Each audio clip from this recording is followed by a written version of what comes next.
ओम शांति। आज 12 अगस्त 2024 के साकार बाप दादा के मधुर महावाक्य है। बाबा ने कहा, मीठे बच्चे, अब वापस घर जाना है, इसलिए बाप को याद करने और अपने चरित्र को सुधारने की मेहनत करो। प्रश्न, अज्ञान नींद में सुलाने वाली बात कौन सी है, उससे नुकसान क्या हुआ है? उत्तर, कल्प की आयु लाखों वर्ष कहना यही अज्ञान की नींद में सुलाने वाली बात है। इससे ज्ञान नेत्रहीन हो गए हैं।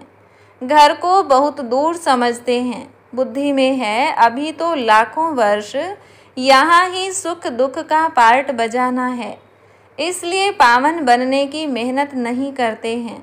तुम बच्चे जानते हो अभी घर बहुत नज़दीक है, अब हमें मेहनत करने कर्मातीत बनना है। ओम शांति। मीठे मीठे बच्चों को अब बाप ने घर याद दिलाया है। भल भक्ति मार्ग में भी घर को याद करते हैं, परंतु वहाँ जाना कब है, कैसे जाना है, वह कुछ भी नहीं जानते।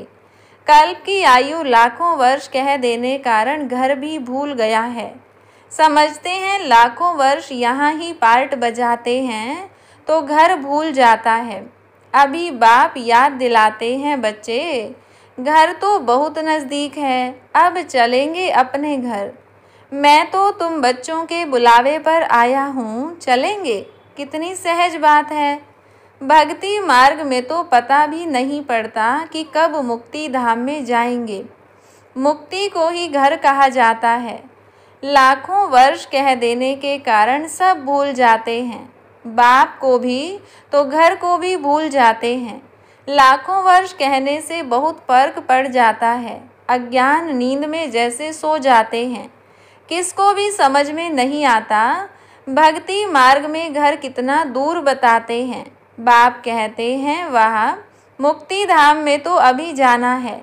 ऐसे थोड़े ही है तुम कोई लाखों वर्ष भक्ति करते हो, तुमको पता भी नहीं कि भक्ति कब से शुरू हुई है। लाखों वर्ष का हिसाब तो करने की दरकार ही नहीं।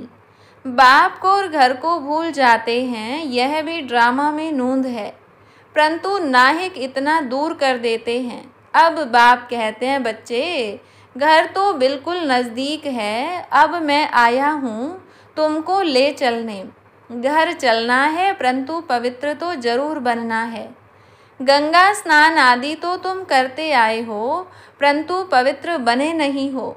अगर पवित्र बनते तो घर चले जाते, परंतु घर का भी पता नहीं तो पवित्रता का भी पता नहीं। आधा कल्प से भक्ति की है तो भक्ति को छोड़ते ही नहीं। अब बाप कहते हैं भक्ति पूरी होती है। भक्ति में तो अपरंपार दुख रहता है। ऐसे नहीं कि तुम बच्चों ने लाखों वर्ष दुख देखा है। लाखों वर्ष की तो बात ही नहीं। सच्चा सच्चा दुख तो तुमने कलयुग में ही भोगा, जबकि जास्ती विकारों में गंदे बने हो।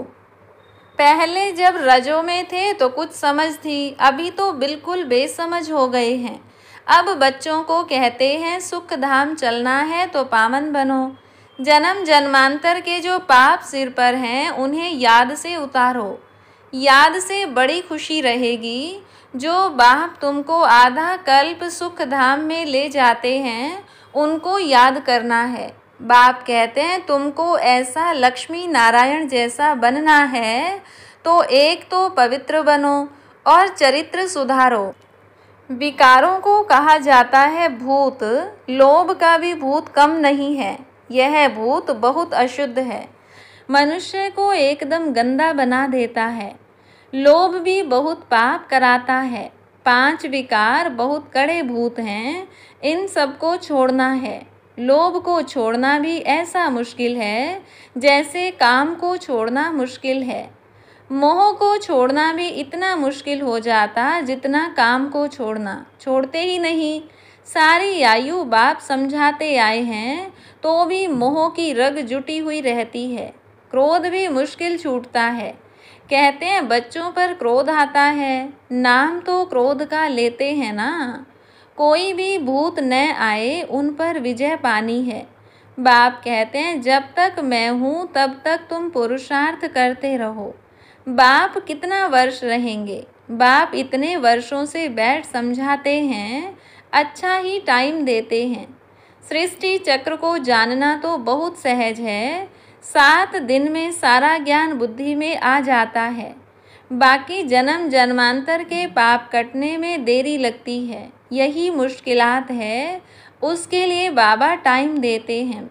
माया का अपोजिशन बहुत होता है, एकदम भुला देती है। यहाँ बैठते हैं तो सारा समय याद में थोड़े ही बैठते हैं, बहुत तरफ बुद्धि चली जाती है, इसलिए टाइम देना है, मेहनत कर कर्मातीत अवस्था को पाना है।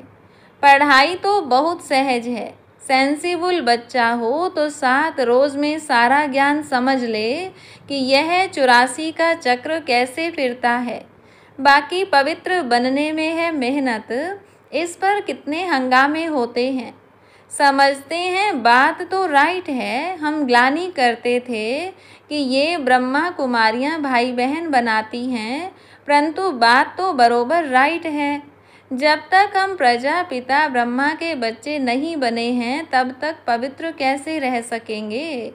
क्रिमिनल आई से सिविल आई कैसे बन सकती है। यह युक्ति बड़ी अच्छी है, हम ब्रह्मा कुमार कुमारियां हैं तो भाई बहन हो गए, इसमें बड़ी मदद मिलती है सिविल आई बनाने में। ब्रह्मा का कर्तव्य भी है ना, ब्रह्मा द्वारा देवी देवता धर्म की स्थापना अथवा मनुष्य को देवता बनाना।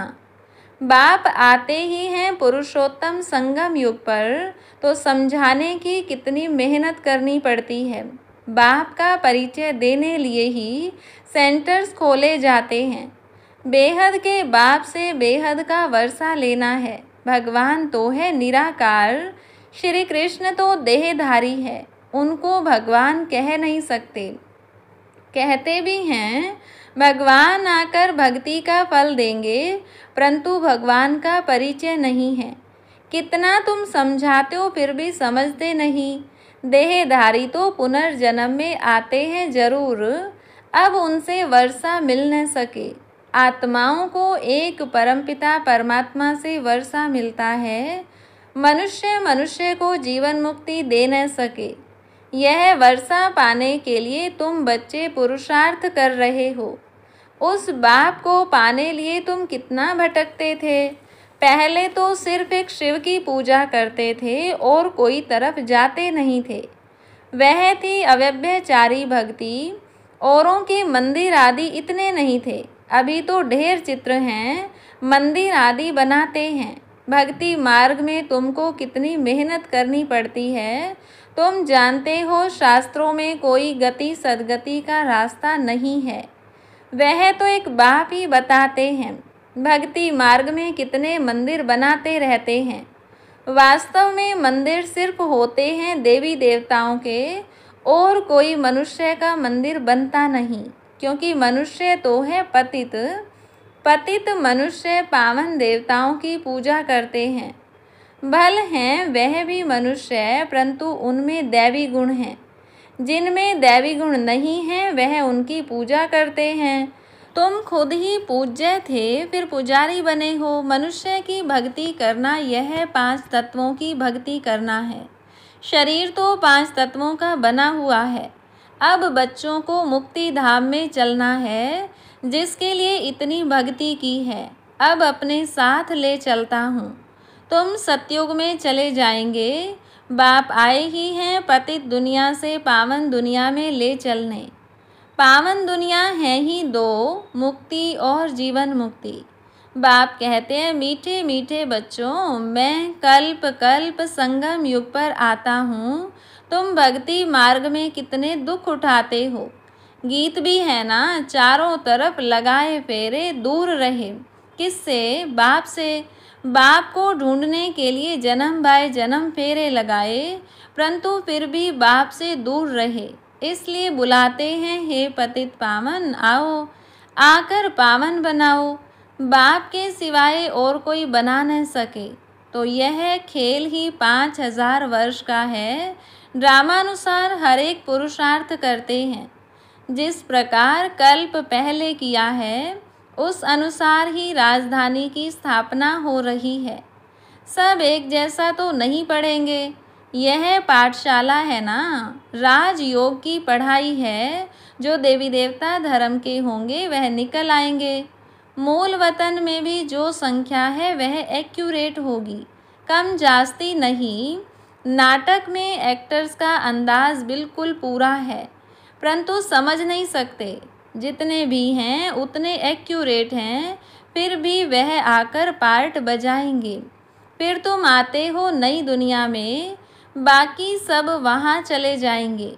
अभी कोई गिनती करे तो कर सकते हैं। अभी बाप तुमको बहुत गुह्य गुह्य पॉइंट्स बताते हैं। शुरू की और अभी की समझाने में कितना फ़र्क है। पढ़ाई में टाइम लगता है, फट से कोई आईसीएस नहीं बन जाएंगे। नंबरवार पढ़ाई होती है। बाप कितना सहज कर समझाते हैं, जो मनुष्यों की बुद्धि में सहज बैठ सके। दिन प्रतिदिन नई नई पॉइंट्स समझाते रहते हैं। अब बाप कहते हैं, मुझ पतित पावन बाप को बुलाया है, मैं आया हूँ तो तुम पावन बनो ना। अपने को आत्मा समझ मामेकम याद करो तो तुम सतो प्रधान बन जाएंगे। फिर यहाँ आना पड़ेगा पार्ट बजाने। बाप कहते हैं, आत्मा पतित बनी है, इसलिए पतित पावन बाप को याद करते हैं पावन बनने के लिए। कितना वंडर है, इतनी छोटी सी आत्मा कितना पार्ट बजाती है। इसको कुदरत कहा जाता है, उनको देखा नहीं जाता है। कोई कहते हैं हम परमात्मा का साक्षात्कार करें।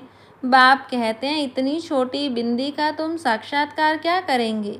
मैं जानने लायक हूँ, बाकी देखना तो मुश्किल है। आत्मा को यह सब कर्मेंद्रियाँ मिली हुई हैं पार्ट बजाने के लिए। कितना पार्ट बजाती हैं, यह वंडर है। कभी भी आत्मा घिसती नहीं। यह है अविनाशी ड्रामा। यह अविनाशी बना बनाया है। कब बना यह पूछ नहीं सकते। इनको अनादि कहा जाता है। मनुष्यों से पूछो, रावण को कब से जलाते आए हैं, शास्त्र कब से पढ़ते आए हो, तो कह देते हैं अनादि है। पता नहीं है, मुझे हुए हैं ना। बाप बैठ समझाते हैं हूबहू, जैसे बच्चों को पढ़ाते हैं। तुम जानते हो हम बिल्कुल बेसमझ थे, फिर बेहद की समझ आ गई है। वह होती है हद की पढ़ाई, यह है बेहद की। आधा कल्प है दिन, आधा कल्प है रात। 21 जन्म तुम रिंचक भी दुख नहीं पा सकते। कहते हैं ना, शल तुम्हारा बाल भी बांका न हो, कोई दुख दे न सके। नाम ही है सुख धाम, यहाँ तो सुख है नहीं। मूल बात है पवित्रता की। करेक्टर्स अच्छे चाहिए ना। बच्चों को हर बात क्लियर समझाई जाती है। नुकसान और फ़ायदा होता है ना। अभी तो बाप कहते हैं फ़ायदे की बात ही छूटी, अभी तो नुकसान ही नुकसान होने का है। विनाश का समय आ रहा है, उस समय देखना क्या क्या होता है। बरसात नहीं होती है तो अनाज की महंगाई हो जाती है। भल कितना भी कहते हैं 3 वर्ष के बाद बहुत अनाज होगा, फिर भी अनाज बाहर से मंगाते रहते हैं। ऐसा समय आएगा जो एक दाना भी मिल नहीं सकेगा। इतनी आपदाएं आनी हैं, इनको ईश्वरीय आपदाएं कहते हैं। बरसात नहीं पड़ी तो अकाल जरूर पड़ेगा। सभी तत्व आदि बिगड़ने वाले हैं। बहुत जगह तो बरसात नुकसान कर देती है। तुम बच्चे जानते हो, बाप आदि सनातन देवी देवता धर्म की स्थापना कर रहे हैं। तुम्हारी एम ऑब्जेक्ट है यह, फिर से तुमको नर से नारायण बनाते हैं। यह बेहद का पाठ बेहद का बाप ही पढ़ाते हैं। जो जैसा पढ़ेगा ऐसा पद पाएगा। बाप तो पुरुषार्थ कराते हैं, पुरुषार्थ कम करेंगे तो पद भी कम पाएंगे। टीचर भी स्टूडेंट को समझाएंगे ना। दूसरे को जब आप समान बनाते हैं तब मालूम पड़ता है यह अच्छी रीति पढ़ते और पढ़ाते हैं। मूल बात है ही याद की यात्रा। सिर पर पापों का बोझा बहुत है, मुझे याद करो तो पाप भस्म हो। यह है रूहानी यात्रा। छोटे बच्चे को भी सिखलाओ कि शिव बाबा को याद करो, उनका भी हक है। यह नहीं समझेंगे कि अपने को आत्मा समझ बाप को याद करना है, नहीं, सिर्फ शिव बाबा को याद करेंगे। मेहनत करने से उनका भी कल्याण हो सकता है। अच्छा, मीठे मीठे सिकिलधे बच्चों प्रति माता पिता बाप दादा का याद प्यार और गुड मॉर्निंग। रूहानी बाप की रूहानी बच्चों को नमस्ते। रूहानी बच्चों की रूहानी बाप दादा को नमस्ते।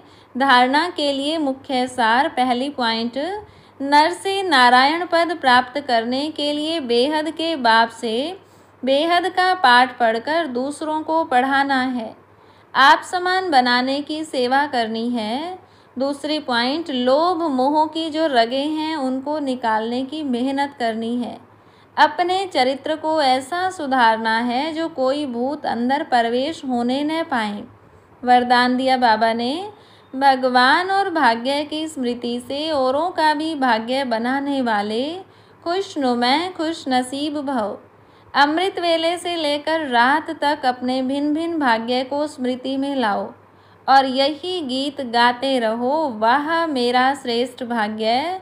जो भगवान और भाग्य की स्मृति में रहते हैं वही औरों को भाग्यवान बना सकते हैं। ब्राह्मण माना ही सदा भाग्यवान, सदा खुश नसीब। किसी की हिम्मत नहीं जो ब्राह्मण आत्मा की खुशी कम कर सके। हर एक खुशनुमा खुश नसीब हो। ब्राह्मण जीवन में खुशी का जाना असंभव है। भल शरीर चला जाए लेकिन खुशी जा नहीं सकती। स्लोगन, माया के झूले को छोड़ अतीन्द्रिय सुख के झूले में सदा झूलते रहो। अच्छा, ओम शांति।